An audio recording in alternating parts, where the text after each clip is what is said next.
Hey, no intro today. Just some doggos. Gus, Piper. No, no, no, no, no, no, no. Oh, it's Noob to Dev. Alright, welcome back. So, last time, I was talking about this start daemon function and all of the various things that it entails. And I said that I'd get into the rest of the functions in this RC script when we came back. So, let's do that. This make keys function really is only going to be run the first time that you boot up your OpenBSD system, and most of what it does isn't really important for the average user except for this SSH keygen-a line. This other stuff is just going to create a private RSA key and put it in this ISA KMPD key file. And then it's also going to create the public key version of that as well. And it's going to echo done as soon as it's done both of those things because everything else can't really fail. So after it's done that, it copies that for both of these IKED key and the public key version.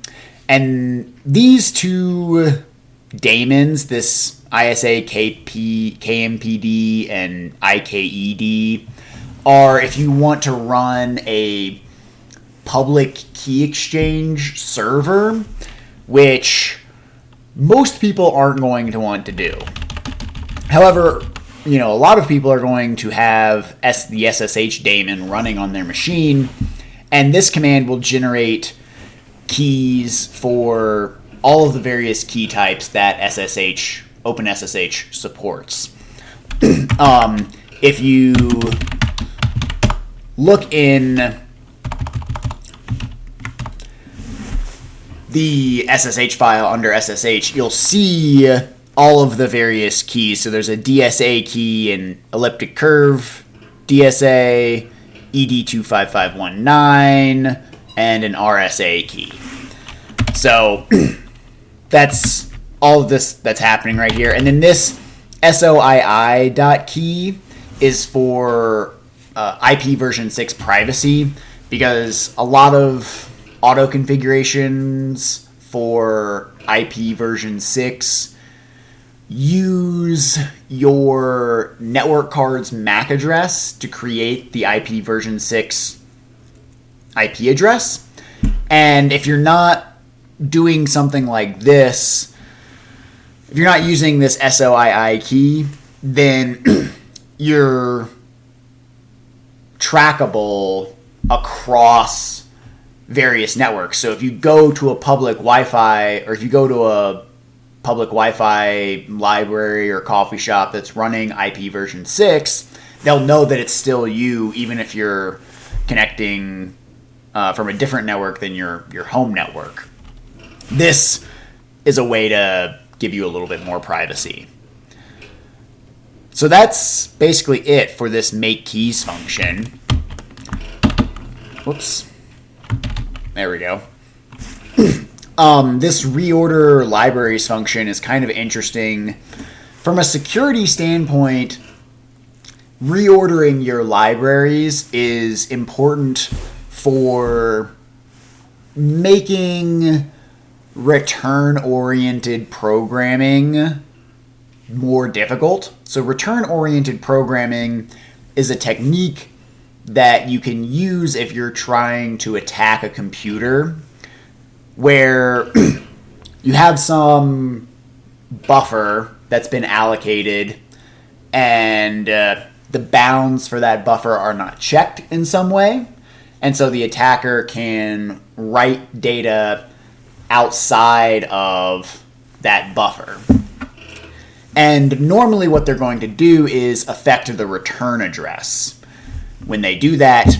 And before you had write XOR execute capabilities, which OpenBSD sort of started, if I'm not mistaken,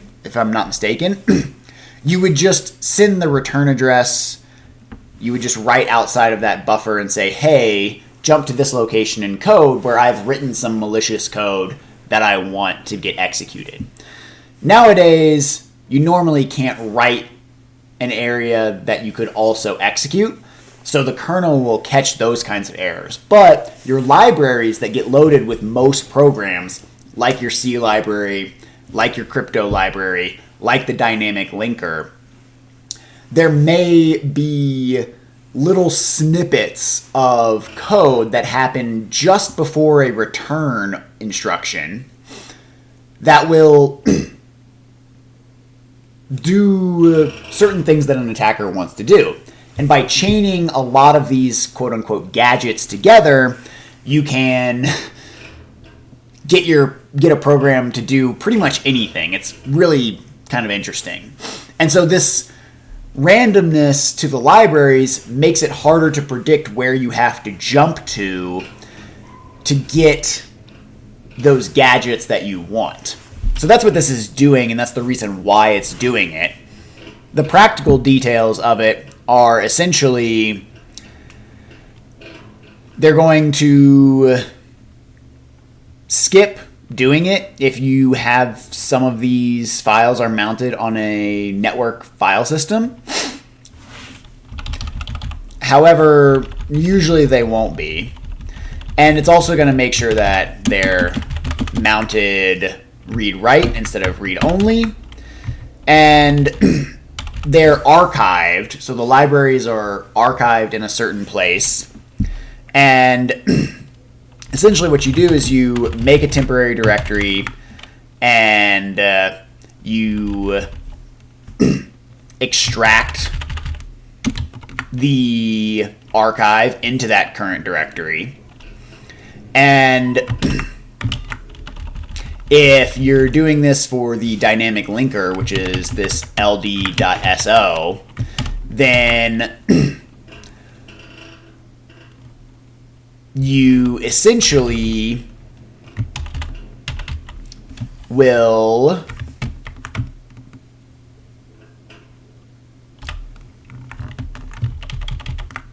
link together into a file called ld.so.test all of the object files that were in that archive and then sorted randomly. That's what that -r flag means. And then you run this little test-ld.so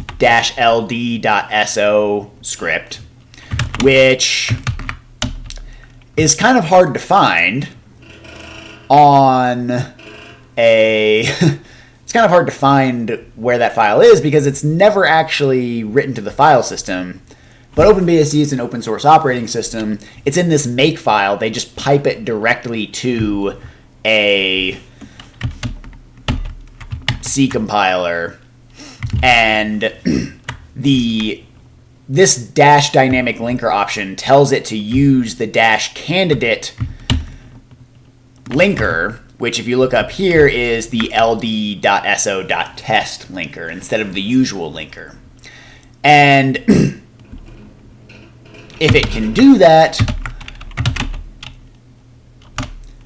right here, it will link together everything properly. And essentially what it's checking to make sure that it can handle threads, which I guess is, if it can do that, then I guess they assume that it can do everything, but it's a pretty short C file. So that's basically what's happening.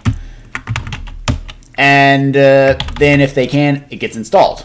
Otherwise, you're just reordering, you're compiling the library with all of the various